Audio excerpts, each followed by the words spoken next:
lo siguiente que yo recuerdo es verme fuera de mi cuerpo, tendido en el suelo, encajado entre un mueble y la pared. Pues comprendí simplemente que me había muerto, sin ningún dramatismo, sin ningún sufrimiento así en especial, sino, mira, pues me he muerto. Había una luz arriba y yo fui arrastrado hacia ella. Al emerger en esa luz, pues vi un entorno natural bellísimo y ahí sentí una paz inmensa. Allí pues todo es paz, todo es conexión. Allí encuentro a un amigo de mi juventud llamado Tomás José, que el encuentro me generó una gran felicidad. Miré hacia la derecha y había un ser de luz, una presencia luminosa que irradiaba una espiritualidad, una especie de santidad, ¿no? Junto a él apareció un panel con escenas de mi vida. Cada gesto, por pequeño que sea, deja huella en los demás y en nosotros mismos, ¿eh?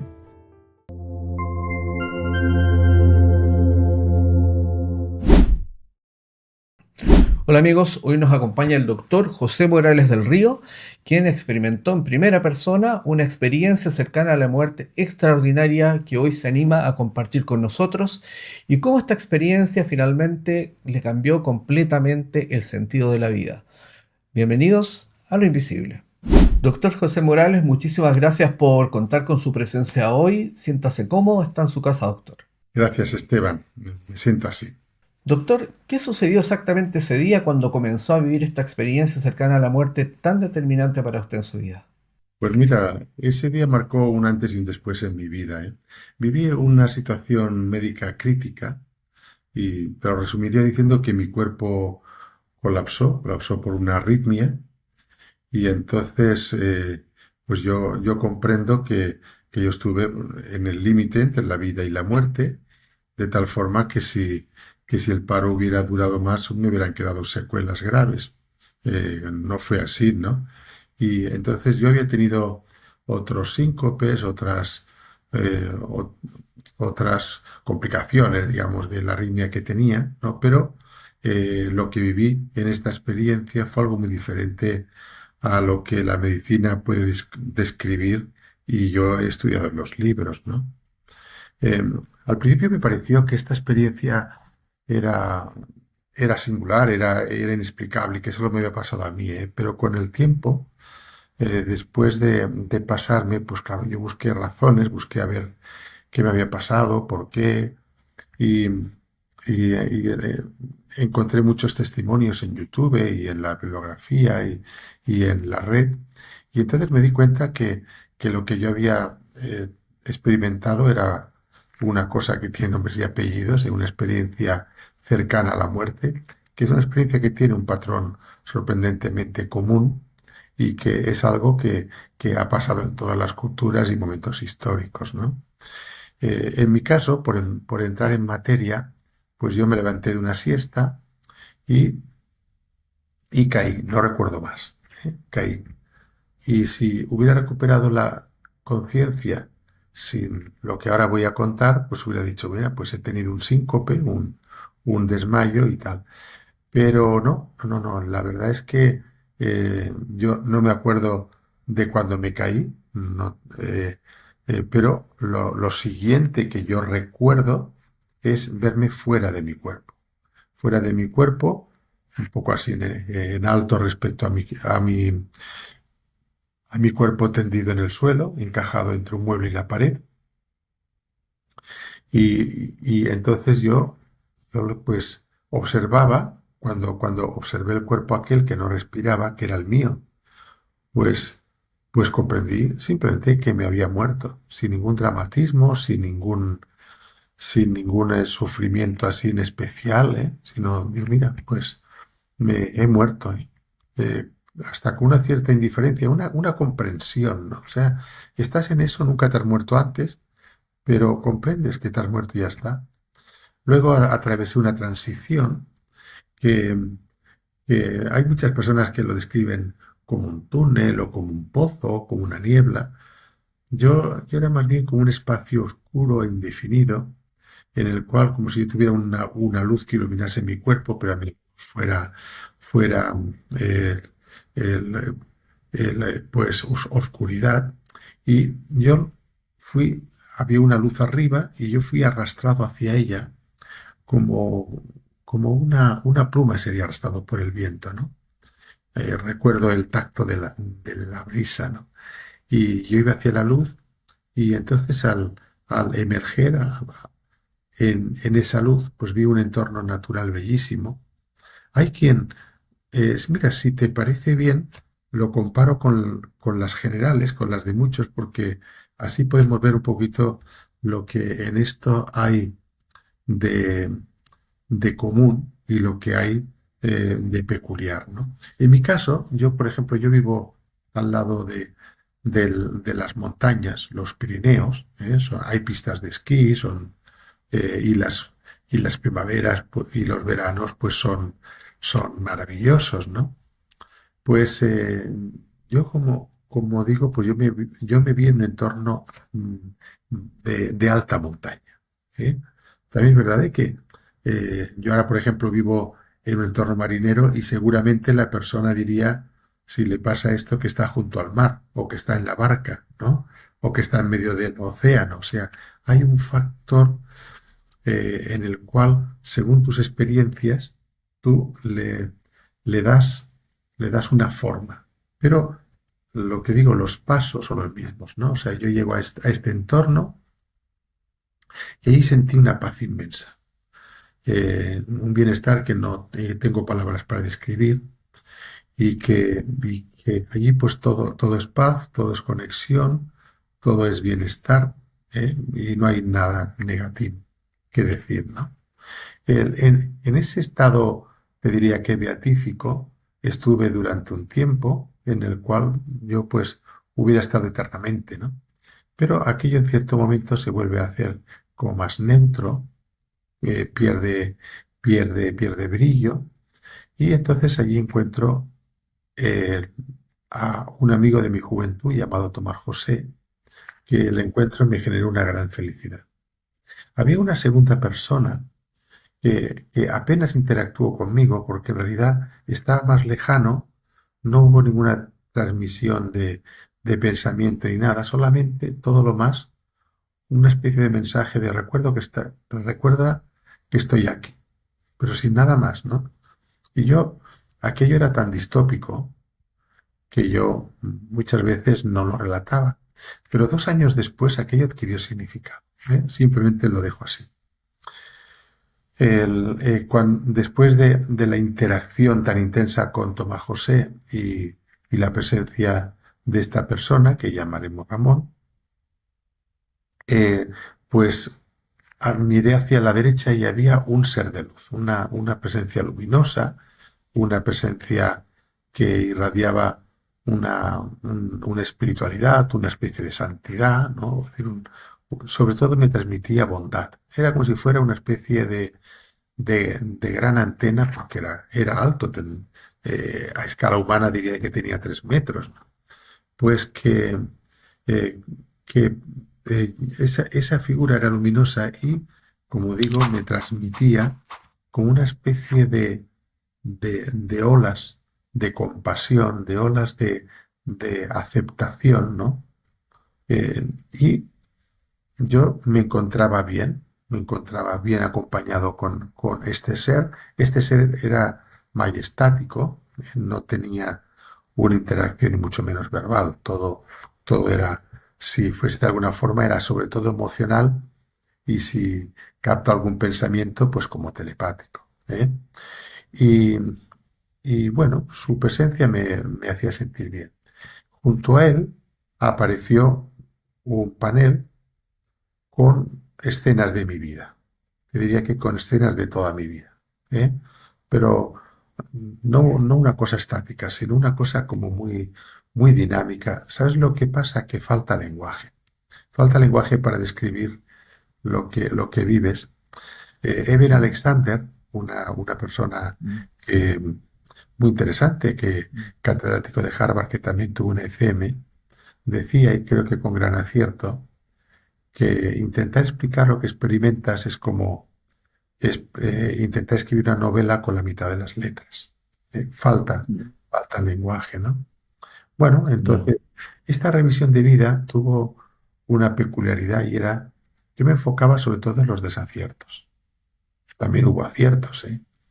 Y cuando digo desaciertos no hablo de delitos, pero sí de momentos sobre todo eh, marcados por el ego, ¿eh? Quererse salir con la con lo que uno quiere, que aquí mando yo, aquí se hace lo que yo digo, ¿no? Bueno, pues o a veces pues abiertamente perjudicas a una persona para ganar tú, ¿no?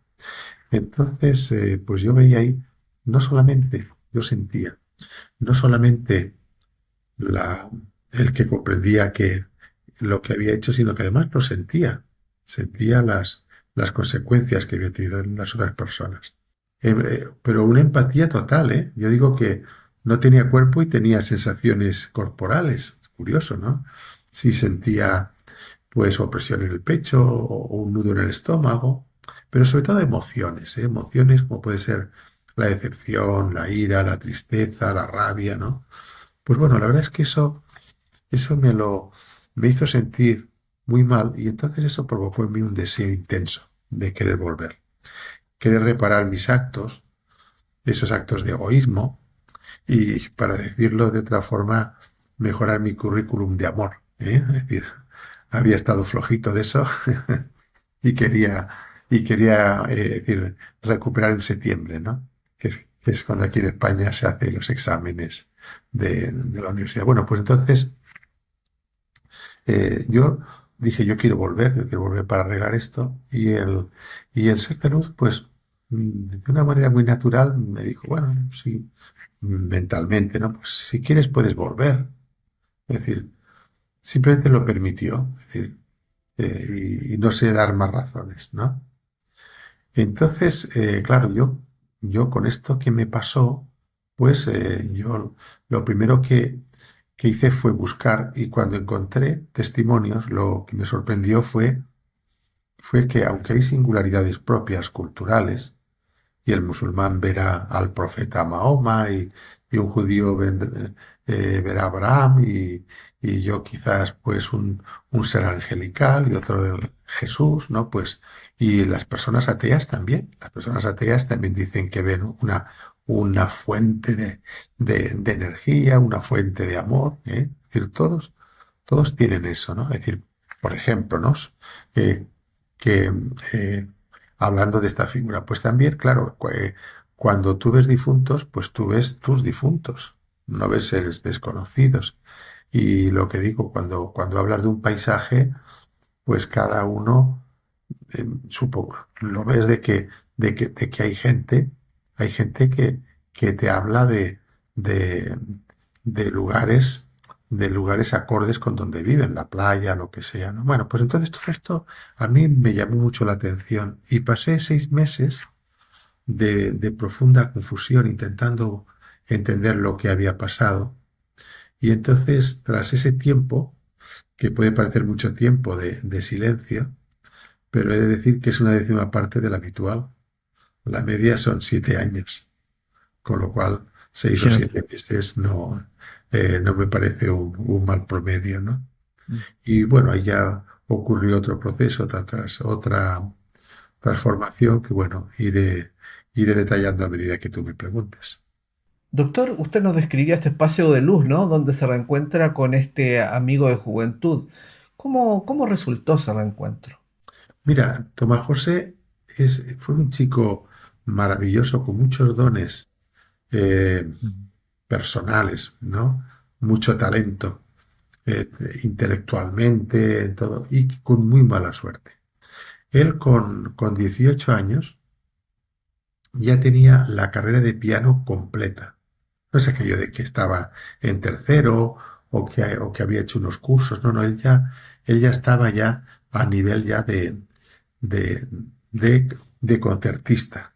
O sea, de ir a aprender con los grandes para ser concertista. O sea, uno no va del conservatorio a los grandes teatros, ¿no? Se forma más. Pues él estaba así. Además iba a comenzar medicina. Y todo esto trabajando. O sea, es decir, que, que, que te das cuenta de la gran calidad. Bueno, pues pasó que según me cuenta la familia, pues con 18 años empezó a tener unos síntomas, pues esos síntomas empeoraron de tipo neurológico y le operaron de un tumor cerebral. Aquello pues fue devastador para él. Quedó en coma durante 2 años, la mitad del cuerpo pues afectada. Él porque tenía una gran reserva cognitiva, pero tú imagínate lo que es trastear en el cerebro, ¿no? Y más con 2 años de coma de por medio. Cuando él empezó a reaccionar, la familia pidió ayuda para, para que se le hiciera compañía a la parroquia que había muy cerca de su casa.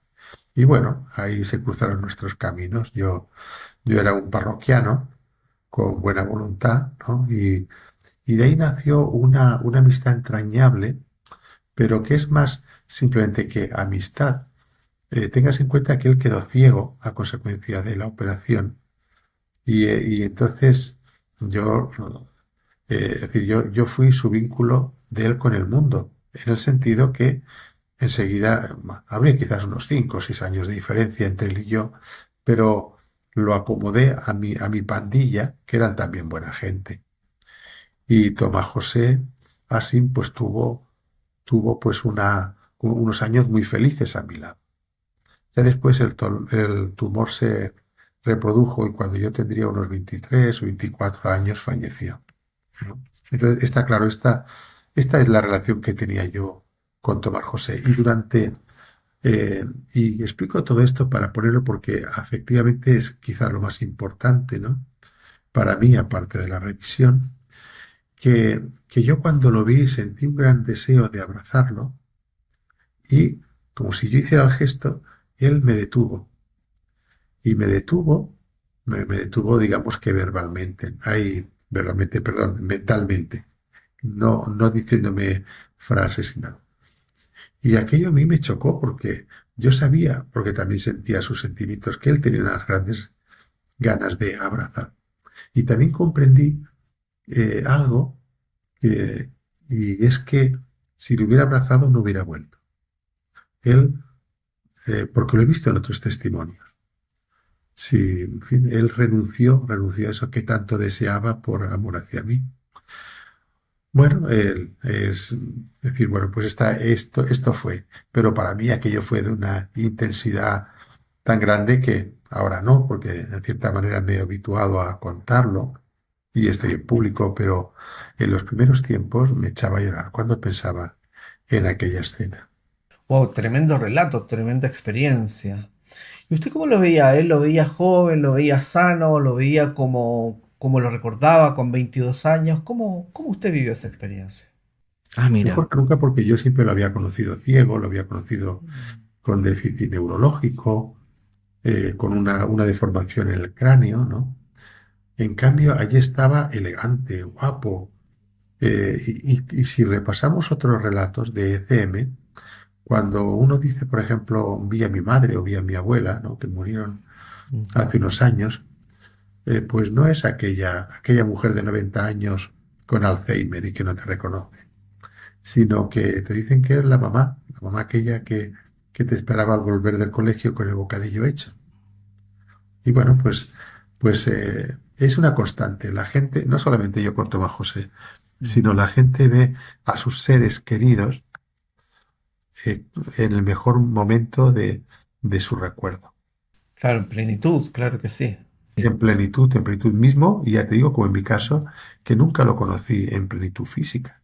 Y en cambio él veía, yo en su estado, él veía. Sí, sí, yo estoy seguro, o sea, yo sabía que él veía, sí.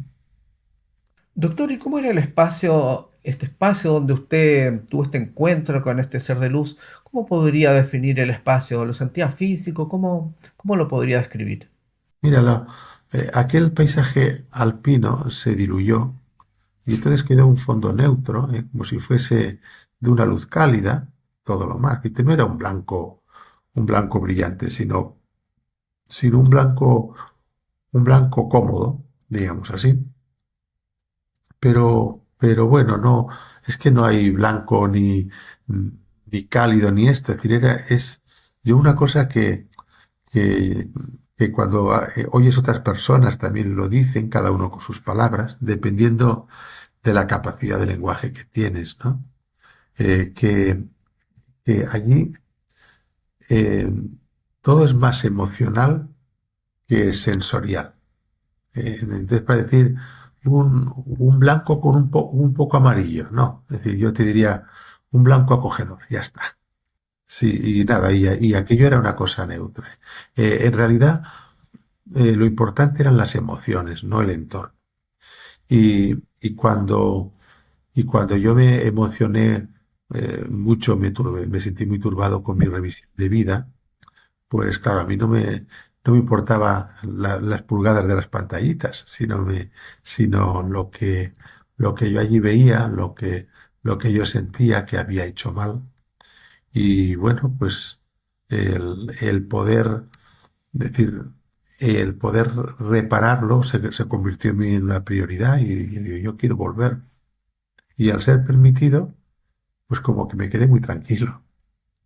¿Usted en este momento tenía conciencia, tenía claro que había muerto o meramente estaba viviendo la experiencia y no había como un raciocinio, un procesamiento o un análisis al respecto y solo estaba abierto a vivir la experiencia? ¿Cómo fue eso No, no, en mira, ese momento? había primero una comprensión de que había muerto y ya está. De hecho, yo estoy como médico de familia muy habituado a ver cadáveres, ¿eh? Porque cuando alguien se muere llaman al médico para que haga el certificado de función.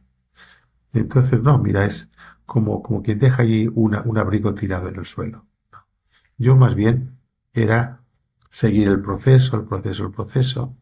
Y este proceso que yo he contado ahora unos minutos, pues en tiempo percibido, te diría que hora y media. Y en cambio volver fue un instante, o sea, fue un volcarme hacia atrás y, y entonces sentirme en mi cuerpo con un intenso dolor en la espalda y en la frente. Claro, yo me atrevería a decir que en el 100% de las experiencias, al menos que yo he conocido, experiencias cercanas a la muerte, se habla de esta disolución del tiempo, donde ya el tiempo no es lineal, donde se trastoca completamente la percepción del tiempo. Es interesante también entender cómo vivió esta experiencia como de repaso de vida, de recuento de vida, ¿no? Claro, porque en el canal hemos tenido relatos de personas que nos dicen que han podido experimentar cosas que incluso habían olvidado de toda su experiencia de vida. Y eso, si entendemos, imagínate la cantidad de información que hay, no daría en términos de tiempo. Por lo mismo es otra forma de entender el tiempo, me imagino, ¿no? ¿Cómo viví eso desde esa perspectiva, doctor? Es que era más una comprensión, que no un discurso. No había materia nueva, sino lo que había era una comprensión ampliada de cosas que habían pasado, ¿no? Entonces yo lo viví pues muy mal porque vi que había habido mucho egoísmo en mi vida, había habido mucho, mucho ego, ¿eh? Mucho ego, mucho quererme salir con la mía, mucho yo mime mío y, y sobre todo cuando yo me di cuenta que había hecho sufrir a personas a las que amaba, pues aquello me hizo sentir muy mal. Y ya digo, son situaciones comunes de la vida. Yo cuento como ejemplo el de una camarera rumana que resumiendo, o sea, aquí en España pues hay muchos rumanos que han venido pues por dificultades en su país de origen. Entonces, pues un día yo me senté en una terraza, vi una camarera, con prisa, corriendo, me, no me trajo lo que yo quería, y bueno, yo pues harto de esperar y que cuando no me trajo lo que yo quería, pues fui allí a la caja, me quejé de una forma pues un poco así de mal humor y la chica pues con mucho digamos, en los hechos históricos, con mucha amabilidad y queriendo solucionar las cosas y cierto nerviosismo, pues me dijo, no, no, mire, no se preocupe, ahora se lo arreglo. Y sí, me lo arregló, ¿no? Pero en cambio, en la revisión de vida, yo vi que, él- que, que sus pensamientos, o sea, yo percibí sus pensamientos y sus pensamientos eran algo así como, uy, si ahora va y se queja al jefe, igual me despiden. Y si me despiden, qué va a ser de mi hijo y de mí. Él depende totalmente de mí y no podemos tampoco vivir debajo de un puente. Es decir, tenía el temor de que el jefe la despidiera, ¿no? Entonces, claro, yo después cuando eso lo percibes, pues dices, hombre, pues pobre chica, le hice pasar un mal rato por algo que no era culpa suya. Ella estaba allí haciendo el trabajo de tres, ¿no? Y entonces, claro, pues eso, eh, pues multiplicado pues por todas las circunstancias de la vida, que ya digo, ninguna es delito, pero son situaciones corrientes de la vida, ¿no? Y entonces te das cuenta que ni lo bueno ni lo malo se pierde en el universo. O sea, todo eso, algún día más adelante te enfrentas a eso y, y la verdad es que merece la pena acumular momentos más de compasión y de ¿cómo decirte? Y de ayudar, ¿no? De colaborar, que no momentos de egoísmo y en los cuales acabamos avergonzándonos. Y mientras vivía esta revisión de vida, ¿siempre estuvo acompañado de ese ser de luz? Sí, sí. Sí, Ya. mira, lo del ser de luz es curioso porque también, independientemente de las religiones, también lo ponen como más grande de lo normal. Y cuando uno va así a las tradiciones, a los textos sapienciales, pues hablan de los sabios, ¿no? Los sabios del plano astral y también, y los definen igual como más altos, como de 3 metros, ¿no? Mm, De una forma o de otra, mm. ¿no? Es decir, y el, eso, su misión allí era como acogerme y como si en cierta manera, ¿cómo decirte?, formara parte de lo que hacía falta para que yo comprendiera. Es extraño decirlo, ¿eh? No tengo palabras para poderlo transmitir. Bueno, claro, me imagino que dentro de una experiencia cercana a la muerte, como que las palabras no alcanzan, ¿no? Para describir la experiencia completamente. Ahora, mientras estaba pasando esta revisión de vida, ¿en ningún momento hubo como algún tipo de juicio o análisis? ¿Esta persona que estaba con usted era meramente un espectador? ¿Estaba pasivo? ¿Cómo fue eso? Sí, sí, mira, y yo esto lo defino eh, vamos a ver, que uno lo que hace en la revisión de vida es una autoevaluación. Como cuando te estás sacando el carnet y te haces haces test, ¿no? Y y cuando tienes las respuestas ves lo que está bien y lo que está mal, pero eres tú quien te lo dices porque comparas lo óptimo con lo que pusiste, ¿no? Pues aquí igual no hay un juicio, sino que al contrario me transmitía tranquilo, todo está bien, no, más bien como si atribuyera más a mi ignorancia cosas que no conocía, ¿no? Y que, y que bueno, pues ojalá lo hubiera hecho mejor, pero el resultado era el que era. Pero no es un juicio de bueno, malo, sino quizás ahí te sientes o sabio o ignorante. Y bueno, pues en mi caso, un suspenso. ¿Y este ser de luz para usted era como una suerte de guía espiritual, algo así? Sí, pero no era nadie conocido por mí, ¿eh? No. Yo lo comparo con, aquí en España hay una marca de figuras que se llama Yadó, que son unas figuras muy estilizadas, como, es decir, son muy bonitas, son de lujo. Es decir, bueno, pues como decía,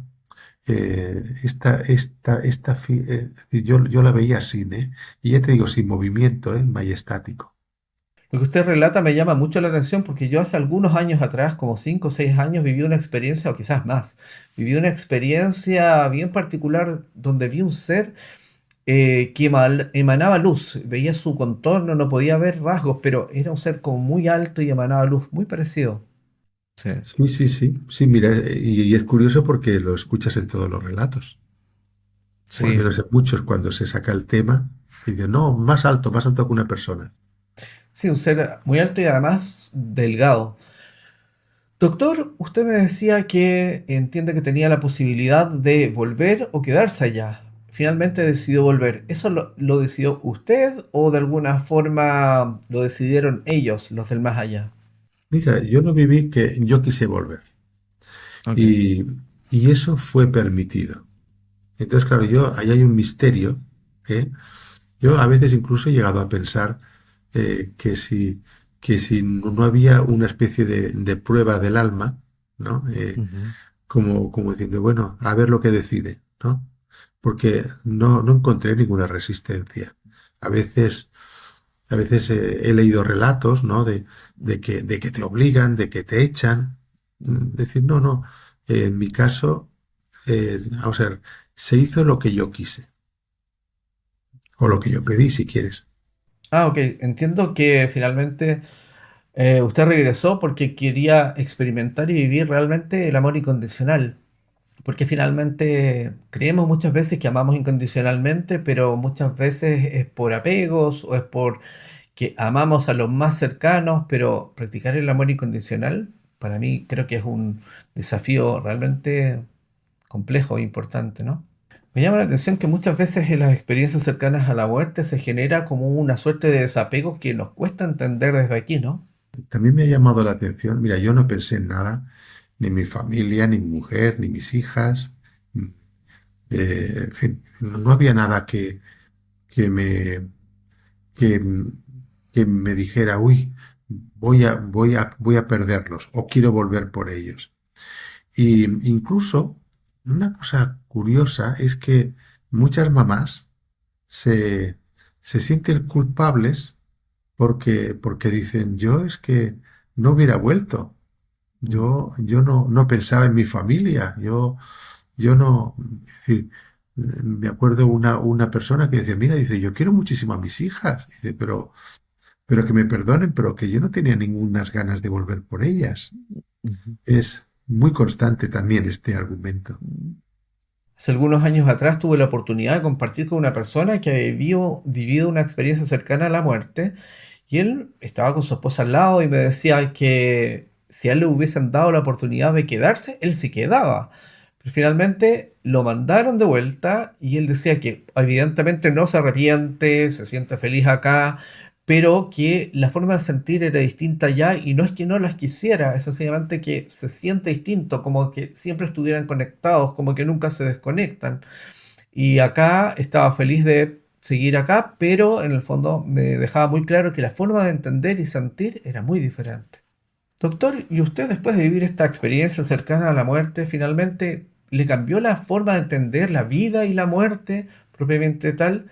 ¿Cómo esta experiencia determinó la forma de entender la muerte y la vida? Mira, yo como médico, yo me formé con un enfoque científico, racional y centrado en lo físico. Eh, para mí, pues siempre creí en la evidencia, en los datos, en las estadísticas, lo que puede medirse. Y de hecho yo sigo creyendo en ello.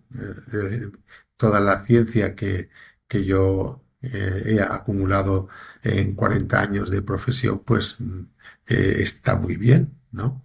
Pero la experiencia cercana a la muerte amplió radicalmente mi visión, ¿eh? Yo diría que no contradijo, la espiritualidad no contradijo la ciencia, sino que la desbordó, ¿no? Y entonces ahí queda algo aún más grande, ¿no? Entonces, mira, yo no he dejado de ser científico, pero también comprendo que la ciencia actual no tiene todas las respuestas en temas de conciencia, del alma, de la muerte, del sentido de la vida.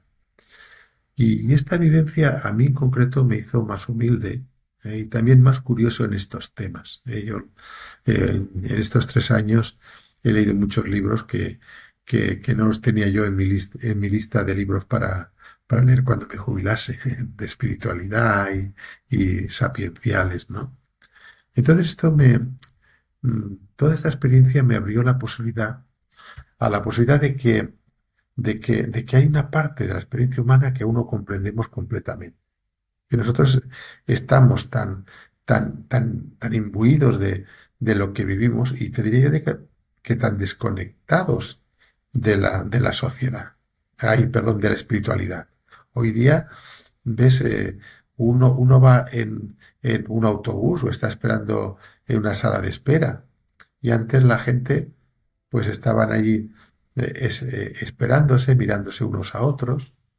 Hoy día nuestro cerebro, ávido de dopamina, pues está, venga, saca el móvil y a ver qué Tal hay. Y cual. te das cuenta que desconectamos mucho con nuestro interior, ¿no? Entonces a mí eso, eh, pues me ha conectado más con lo interior y entonces comprendí que hay más dimensiones de la experiencia humana ordinaria y que aún no comprendemos completamente y que cuando salen estos relatos, yo ahora cuento este que es el mío, seguro que en tu siguiente convidado que hable de esto habrá aspectos comunes, pero habrá aspectos diferenciados, ¿no? Pues yo te diría, mira, todas, la mía, la de otro, y no una más que otra, merecen la pena ser escuchadas con respeto, ¿eh? Aunque haya cosas que no pueden explicarse desde la biología o la neurología. Y en mi caso, pues ya eh, confrontando profesión y espiritualidad, a mí no me hizo abandonar la medicina, sino que me llevó a enriquecerla, a mirar el paciente con una visión más integral, más sagrada, con cuerpo, mente, emociones, pero también con una parte espiritual. Y también eso me hizo más humilde. Y hoy día, pues oye, digo, no lo sé, con mucha tranquilidad, ¿eh? Y muchas veces desde esta actitud humilde se está más cerca de una comprensión profunda de la realidad. ¿Usted cree que en algún momento la ciencia va a ser capaz de aceptar las experiencias cercanas a la muerte? Pues mira, es una gran pregunta, ¿eh? Y yo no tengo la respuesta definitiva. La ciencia tal como está concebida se basa en la observación y en la medición de fenómenos materiales. Y, y- y los que vivimos una experiencia cercana a la muerte tenemos una experiencia muy diferente, porque es interior, inmaterial, que no puedes cuantificar. Entonces ahí ese desajuste de base, ¿no? La ciencia actual no tiene herramientas suficientes para abordarlo en profundidad, lo espiritual, y no porque sea inferior a lo espiritual ni superior, sino porque están diseñadas para, para ambientes distintas. Es decir, yo te diría que son agua y aceite, decimos aquí, ¿no? Es decir, cuando son dos cosas simplemente diferentes, ¿no? Y esto, si tú me preguntas si podría cambiar en el futuro, pues tal vez sí. Tal vez haya modelos nuevos que integren la conciencia, la subjetividad y la trascendente con una visión más rigurosa y compatible con el pensamiento crítico. Piensa, por ejemplo, que, que los postulados de la física cuántica, del cual yo soy un perfecto ignorante, ¿eh? No me preguntes, por favor, pero cuando he leído las cosas lo encuentro tan contraintuitivo, tan lejos de la realidad cotidiana, que dices, bueno, pues esto, Newton, con el metro, con las alturas, con el reloj, no hubiera sido capaz de comprender esta realidad que estaba ahí, ¿no? Pero entonces puede ser, mira, puede ser, y lo digo como posibilidad, que en un futuro sí que haya una zona de intersección, ¿eh? Pero bueno, de entrada, yo te digo que hoy y ahora son dos formas de conocimiento, el conocimiento vivencial y el conocimiento científico. Y que tengo que decir también que ese conocimiento vivencial transformador no necesita del laboratorio para que surta efecto. Eh, es algo que está ahí y que, bueno, las personas pueden creer o no creer la realidad de estos fenómenos, pero lo que piensen no influye sobre lo que ocurre. Exactamente.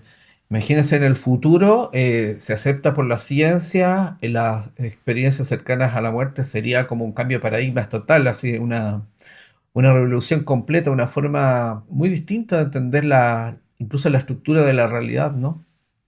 Mira, yo te pongo un ejemplo que se me ocurre ahora y es que eh, una cosa que yo creo que habrá un momento que se podrá hacer, no será el año que viene ni en 10 años, sino a lo mejor han de pasar 300 años de evolución de la ciencia, pero por ejemplo sería el traspasar la conciencia de nuestro cerebro a otro soporte. O sea, tú imagínate, ¿no? Pues entonces, claro, eso hoy día es imposible. Pero por otra parte, tú piensas, a ver, esto es tan, vamos a ver, tan maravilloso cuando eso ocurriese, porque sería la eterna juventud, vas cambiando las carcasas, ¿no?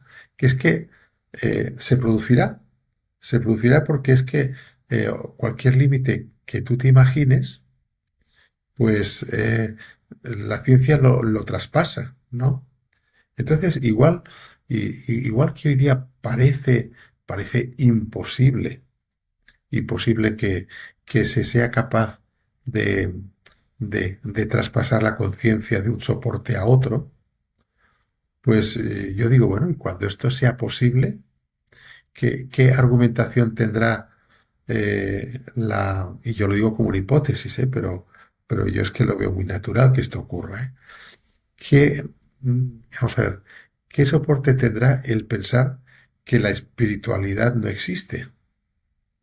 ¿No? Es decir, si traspasas la conciencia, eso es espiritualidad, es un traspaso de, de una funda material a otro plano. En fin, es solamente una cosa que se me ocurre, dime. Una reflexión del momento. Doctor, ¿usted cree realmente que la conciencia radica en el cerebro propiamente tal? Porque al final, al parecer, las experiencias cercanas a la muerte nos están diciendo otra cosa, ¿no? Lo mismo le ocurrió al doctor Ivan Alexander, que lo plasmó en su libro La prueba del cielo, ¿no? Él, con la experiencia cercana a la muerte que vivió, era imposible que fuera desarrollada por su cerebro porque justo la zona del cerebro afectada es la zona donde tendría que procesar y retener este tipo de experiencias e información, por lo que yo leí. Doctor, ¿usted cree que el cerebro tiene implicancias realmente en este tipo de experiencias, al menos de forma directa? Bueno, es que claro, lo que hablamos es si solo existe el coche y va automático o si hay un conductor, ¿no? Y entonces ese conductor puede salir del coche y es diferenciado de la mecánica que le lleva de un punto a otro. Yo, desde luego, yo creo, yo lo he experimentado, que cuando una persona abandona este cuerpo físico, uno tiene una expansión de conciencia. Eh, y también es un dato que concuerda con la neurobiología, la neurociencia actual, que te dice que el cerebro está sobre todo inhibido. O sea, esto a lo mejor a nuestros escuchantes les va, les va a chocar. Uno, cuando a veces escuchas esto bueno, solamente usamos el 10% del cerebro. Con entrenamiento se puede usar el 100%. Pues lo que dices es, a ver, mire, nosotros usamos el 10% porque es que el 10% o el 1% de los estímulos que tenemos eh, provocarían una confusión extraordinaria. O sea, nosotros no somos conscientes, pero ahora mismo tenemos sensaciones de los pies, de las manos, de la espalda, de la luz, de todo. Y en realidad, pues, si a una persona le interesa esta charla, está pendiente, focalizado en esta charla. Y si empezara a pensar en el pie y en otras partes del cuerpo y lo que hará pasado mañana, se perdería la, la conferencia esta, ¿no? La charla. Pues de la misma forma el cerebro trabaja, y eso lo dice la neurociencia, sobre todo inhibido. O sea, para que podamos concentrarnos en algo, porque nuestra atención sí que es focalizada. Pues el, como digo, cuando la, la conciencia se expande, ¿no? Pues bueno, es que es algo como decirte, tan extraordinario, que bueno, pues no tienes palabras para poderlo transmitir. Y desde luego es independiente del soporte, lo que pasa que es necesario. Volviendo al coche y tal, pues, y al conductor, el conductor necesita del coche para moverse cuando está en tierra. Si va en un avión ya es otra cosa, ¿eh? Pero si quiere ir del punto A al punto B por tierra y con un vehículo de gasolina, necesita meterse en un coche y usarlo. Y tener las limitaciones propias del coche, claro. Usted nos contaba que fue complejo su regreso y no es raro porque finalmente hay muchos estudios al respecto que a la gente le cuesta, ¿no? Y de hecho hay una tasa de divorcio importante en las experiencias, o sea, las personas que han tenido experiencias cercanas a la muerte. ¿Cómo fue ese regreso? ¿Cómo usted podría definir por qué le costó? ¿Qué fue lo que más le costó? El mío es como un caso afortunado, porque 7 meses y además también pasa que yo como médico pues tenía pues ahora estoy jubilado, pero bueno, tenía una trayectoria y entonces mis pacientes y tal pues siempre me habían conocido. Yo no era una persona de, de, de, de actitudes extravagantes, ¿no? E incluso yo, cuando lo empecé a comentar, lo comenté solamente en mi ambiente familiar. No estaba destinado para ser, para ser eh, difundido. Esos 6 meses de lo que yo llamo noche oscura del alma, pues forma parte de un proceso eh, sanador, misterioso, porque incluso en las personas que han tenido una ECM y no la han manifestado, está súper comprobado que no sanan hasta que lo comparten, hasta en un entorno seguro y todo esto, hasta que lo sacan fuera. O sea, esto por dentro hace daño. Y hay personas que, que no lo cuentan nunca en su vida, ¿eh? Yo ya digo, yo pensé que me iba a tener consecuencias negativas, no las tuvo. Entonces, a día de hoy tampoco las tiene. Yo no sufro el descrédito de mis compañeros ni de nada. Simplemente habrá gente que le dará más, como decir, más verisimilitud y personas que no. Pero yo ya digo, en mi caso, para mí, el, el reposar eso, y sobre todo, ¿sabes qué? No vienes iluminado, no vienes diciendo, ahora sé lo que quiero en la vida, ¿eh? Como si te hubieran dado una especie, te hubieran conectado el cable a la unidad central y ahora lo sabes todo, ¿no? Lo tienes que ir descubriendo. Yo diría que es como la persona que, que después de un accidente ha de hacer una rehabilitación para volver a saber emplear los músculos y los huesos y las articulaciones. Pues de la misma forma, en mi caso, pues yo ese tiempo necesario, necesario de pasarlo mal, de incertidumbre, después ha sido muy productivo, porque yo estoy convencido que el- la parte, la parte más buena y más interesante del Morales de ahora tuvo su germen en aquella noche oscura. Y esto que usted habla, que finalmente resultó ser una experiencia productiva después de haber pasado esta noche oscura del alma, finalmente fue el factor motivante para que usted escribiera su libro Lo que la muerte me enseñó. Mira, yo por supuesto, al día después de pasarme esto, no sabía ni que iba a volcarme en el duelo, ni que iba a escribir un libro, en fin, y más cosas que me han ocurrido, ¿no? Ni que iba a estar hablando aquí de esto, de un tema que podemos llamar polémico, ¿no? Pero las cosas se fueron revelando. Por ejemplo, mira, lo primero que yo comprendí es que tenía que dar visibilidad a este tema porque vi el poder consolador que tenía en personas que venían a mi consulta. El hecho de ser su médico y de decir, pues mira, tú has perdido a tu hijo, pero lo volverás a ver y lo volverás a ver bien porque yo tuve una experiencia y lo pude constatar. Yo no te digo de que por decir yo soy tu médico y lo digo, pues ya sea dogma de fe, pero las personas les, les infunde esperanza. Claro, porque no es solamente lo que te dicen, sino quién te lo dice, ¿no? Entonces, yo vi el poder consolador en personas que han perdido seres queridos.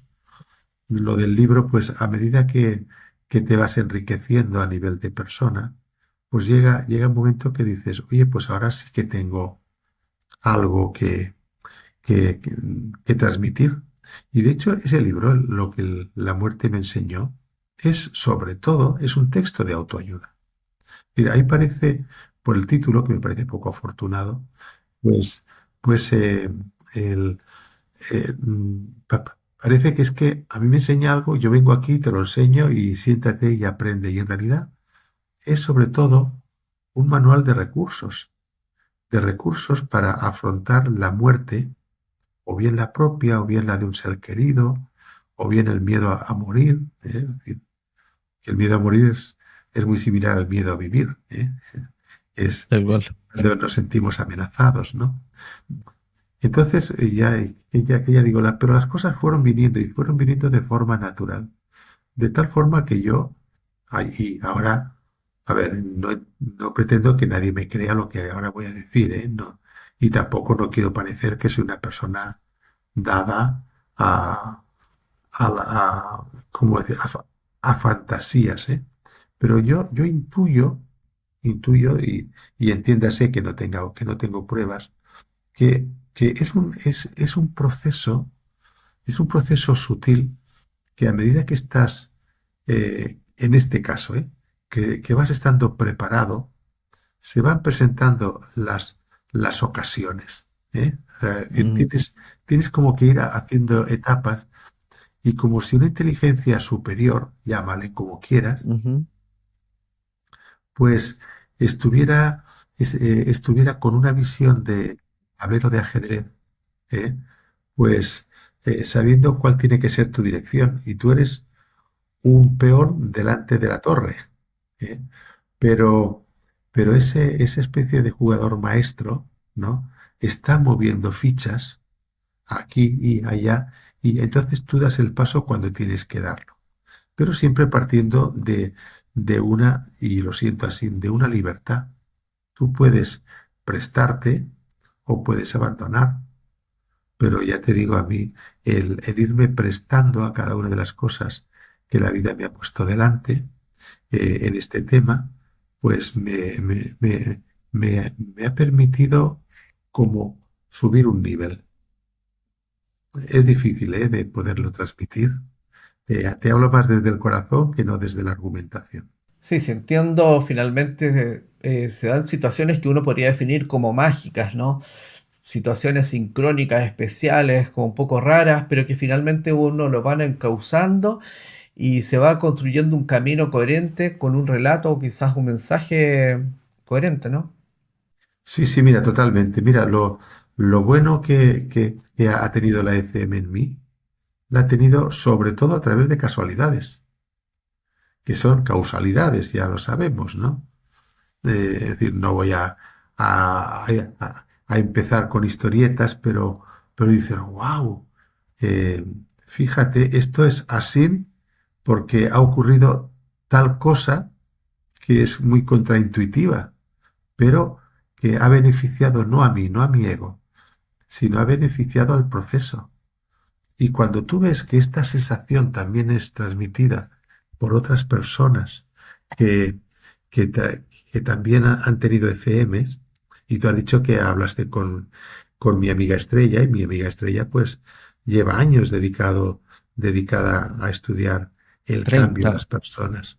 Pues, Mm. pues como digo, ¿no? Cuando ves que a todos nos pasa lo mismo, ¿no? Que decimos, oye, es que yo noto ahí una mano blanca, una mano blanca en que ahora salgan tantas ECMs. También quiero aclarar algo como médico, y es que es fácil preguntarse, bueno, ¿y esto de que salgan tantas ECMs no será una moda? Ujú. Y en realidad esto tiene que ver con un hecho médico, que si quieres lo podemos hablar. Por supuesto. Y es que, mira, la reanimación cardiopulmonar, pues esto es de mediados de los años 60. Esto significa que llevamos ahora, pues, pues mira, pues 40, 60, eh, pues, pues unos 60 años, ¿no? Pues, pero es que antes, cuando una persona se moría, pues se moría y ya está, no hacías nada para reanimarlo. Y entonces, desde los años 60 ahora, pues que si pone a punto los masajes cardíacos, las defibrilaciones, las respiraciones, además prueban de muchas maneras para, para al final encontrar un protocolo de todo lo más eficaz y para resolver los casos más difíciles y todo eso. Entonces, eso ha hecho que mucha gente que hace 60 años no se hubieran salvado, y ni siquiera 30 años, ¿eh? O sea, los protocolos van afinándose año a año. Pues, pues resulta que cada vez hay más gente que, que se salvan y contemos, y eso lo dice la ciencia también, que de las personas que están en una situación de riesgo vital extremo, pues uno de cada seis volverá con una ECM. El- los otros cinco, pues no. ¿Qué pasa? ¿Que no lo recuerdan o qué no ocurre? Pues mira, no lo sé. Mm. Pero claro, con toda la gente que se reanima, hoy día sale. Y también si te fijas, salen muchos relatos que te cuentan en mi infancia, cuando, cuando yo tenía 10 años, y a lo mejor ahora tiene 70, ¿no? Es decir, Claro. pues cosas que pasaban y que ahora, por esta especie de, de, de naturalidad que va Mm. habiendo en hablar de Mm. estos temas, la gente te saca esos temas que antes tenían ocultos, Claro. pues generalmente por el temor a ser tomado por locos o a Claro. que o a ser rechazados, ¿no? El estigma social es muy fuerte finalmente en esta sociedad. O sea, Sí, sí. a veces me dicen, ¿cómo es que te atreves? Yo no me atrevería a hablar, ¿no? Pues bueno, tú, pues tampoco pasa nada, al menos no hoy en día. Y ya digo, mi posición de médico jubilado me hace tener una tranquilidad de decir, bueno, tú, a mí, a mí me pagan la pensión, no me pueden despedir. Y ahora que estamos hablando del estigma social, ¿cómo lo ven sus colegas, doctor? ¿Qué piensan que esté como hablándolo públicamente? ¿Cuál es la impresión de ellos? Cambia en meses, por no decir en un año, ¿eh? Que decirte, mira, Mm. yo ahora eh, en la semana pasada una cosa y la semana que viene otra, dos cosas que hubieran sido increíbles simplemente hace un año. O sea, aquí es verdad, en España, aquí el doctor Sansegarra pues le ha dado un empujón muy grande a este tema. Pero mira, yo personalmente, eh, hace 10 días yo he estado dando eh, un taller, bueno, dos talleres porque eran dos grupos, a personal del ICS, del Instituto Català de la Salud, a la que había sido mi empresa, ¿sabes? Sobre experiencias cercanas a la muerte. Esto, Wow. esto, pues, quiero decir, pero es mi empresa, o sea, es como el Servicio Nacional de Salud, ¿eh? No es, no es que sea una mutua, sino es el Estado, ¿no? Para que me entiendas, ¿no? Bueno, pues yo, hablando a personal sanitario, médicos, enfermera, personal auxiliar, sobre experiencias cercanas a la muerte, esto era impensable. Y también, por unas casualidades, pues, pues ha ocurrido en mi caso y ya digo, eso ya está hecho. Y dentro de unos días a partir de hoy, ¿no? Es decir, ya estará hecho a lo mejor cuando muchas personas oigan esto. Yo doy una conferencia en el Colegio de Médicos de mi ciudad sobre este tema dirigido a médicos. Y, y esto hubiera sido impensable simplemente el año pasado. A mí el año pasado ya me había ocurrido esto y tal. Y cuando yo dije, hombre, pues podemos hablar de esto, mis propios compañeros dijeron, hombre, no te pases, Morales, que, que esto, hablar de esto en el colegio de médicos, pues mira, pues vamos a hablar. Y, y lo que voy a hacer, y voy a hacer de spoiler, ¿no? Es que voy a hablar de los fenómenos de perimuerte, no solamente de experiencias cercanas a la muerte, de fenómenos tan fascinantes como la lucidez terminal, o las o las o las visiones en el lecho de muerte, o las sincronías, en fin, toda una serie de efectos que pasan y que yo cuando a mi audiencia, después de explicarles lo que son, les digo, a ver, ¿hay alguno aquí que no haya tenido conocimiento personal o directo de un caso así en su entorno? Pues todo lo más, a lo mejor de 60 personas, hay una o dos que levantan la mano, diciendo que no. Pero el resto, los otros 58, pues, pues sí. Y es que estas cosas pasan, pero no las hablamos. Y el hecho de que las hablemos es bueno, ¿no? Y entonces yo la tesis de mi charla es que no hace falta creer o no creer, porque lo que hay que hacer es acoger el relato con humildad, con compasión, con, con ternura, si quieres, ¿no? Para que esa parte de la persona aflore y se manifieste, porque sea lo que sea, es un fenómeno humano, ¿eh? No es un fenómeno literario. Bueno, Claro, pues sí. es lo que pienso. ¿Ha sentido de alguna forma que tiene como la responsabilidad de compartir su experiencia? Porque hay algunas personas que viven las SM y sienten como la necesidad de compartirlas, como si fuera, incluso algunas lo toman como una misión. ¿Cómo lo lleva usted eso? Bueno, como se dice en una película, un gran poder implica una gran responsabilidad, ¿no? Ujú. Entonces, bueno, mira, yo me siento que estoy en tiempo de descuento. Y entonces este tiempo es un regalo. Y yo no quiero volver con las manos vacías, ¿no? Ahí al ser de luz y que me pregunte, bueno, ¿y qué has hecho? Y yo decirle, pues mira, me he cambiado el coche. No, no. Mm. Yo tengo la misión de que eh, mira, en este tiempo he sanado muchas cosas. Y el primer beneficiado soy yo. Cuando a veces he reparado una cosa que hice mal, o he reparado en una circunstancia similar a una que hice mal y que ahora hago bien, ¿no?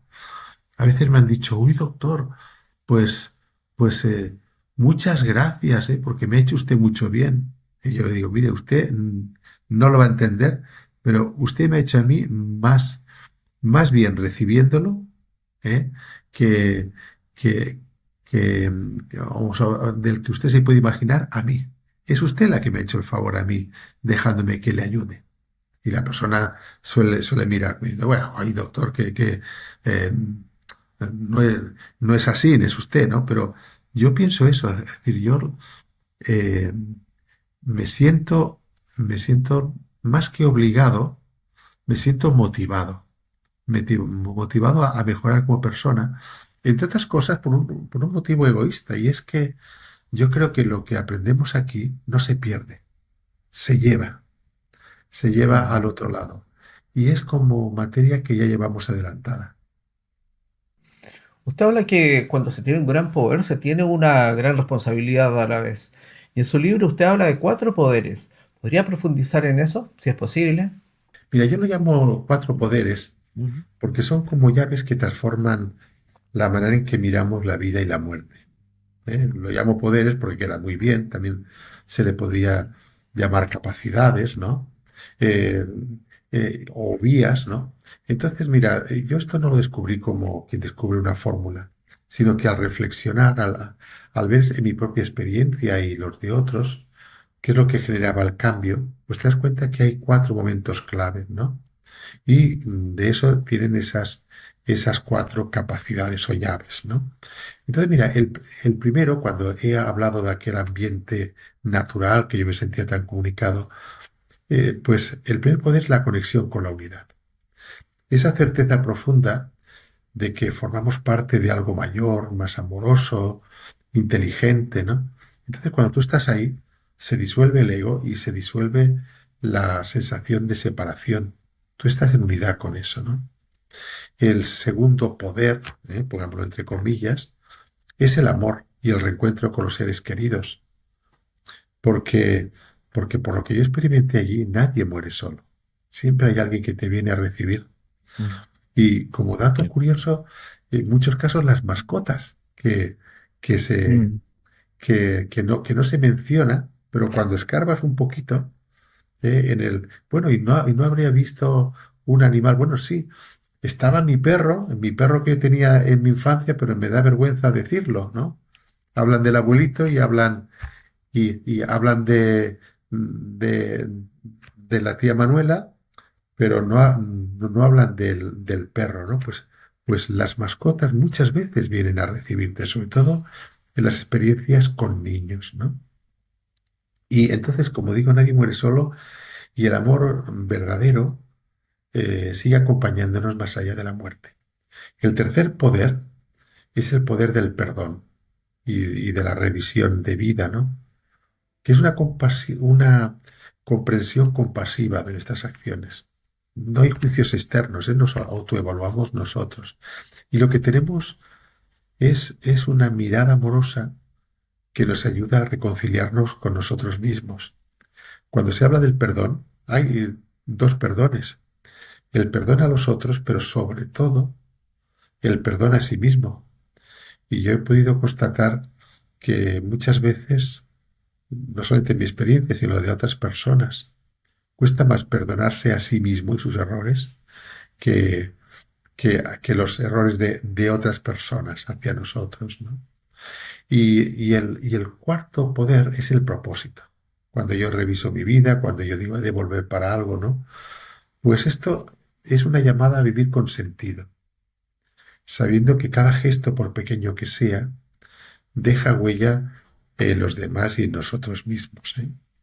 Y entonces, estos cuatro poderes no son un privilegio para nosotros. Es algo que los podemos trabajar aquí y ahora. Y en el libro, en forma de apéndice, hay 16 ejercicios. Yo puse, en la edición que mía, yo puse 80. Pero aquello cuando lo vio el editor dijo, no puede ser. Habría, habría más ejercicios que texto, ¿no? Pero bueno, es decir, a fin de cuentas no son ejercicios que yo me he inventado. Los he cogido de, de técnicas que ya existen, como pueden ser el mindfulness, como pueden ser las herramientas de comunicación, como pueden ser pues ejercicios para encontrar el sentido y los valores. Son cosas que ya existen, pero que yo veo que funcionan en las ECMs y que funcionan también en la vida. Por eso yo digo que este libro no solamente es bueno que lo lean, sino que lo practiquen y que lo consideren más un texto de autoayuda que no la historia de un ser humilde como yo que, bueno, me ha pasado esto sin ningún mérito porque yo no he hecho nada para merecerlo. Doctor, si usted tuviera que resumir en una frase cuál fue el principal aprendizaje de su experiencia cercana a la muerte, ¿cuál sería esa frase? Pues mira, sería eh, que morir te enseña que el amor no termina con la muerte y que mientras sigamos aquí, cada instante es una oportunidad para crecer y para evolucionar espiritualmente. Yo diría ama y vive, si la quieres más sintética. Doctor, muchísimas gracias por habernos acompañado. Ha sido un gusto, no tengo dudas que a la gente le va a gustar esta entrevista. Un gran aporte y una tremenda experiencia. Muchísimas gracias, doctor. Gracias a ti y a tu audiencia, y solamente subrayar que cualquier momento es bueno para comenzar el cambio. Gracias, doctor. Gracias por habernos acompañado hasta aquí. Quiero agradecer a cada uno de los miembros del canal que con su aporte mensual hacen que este proyecto sea viable. Muchas gracias de corazón a cada uno de ustedes. Gracias por acompañarnos. No olvides suscribirte, darle me gusta o ver uno de estos dos interesantes videos. Nos vemos en el próximo episodio.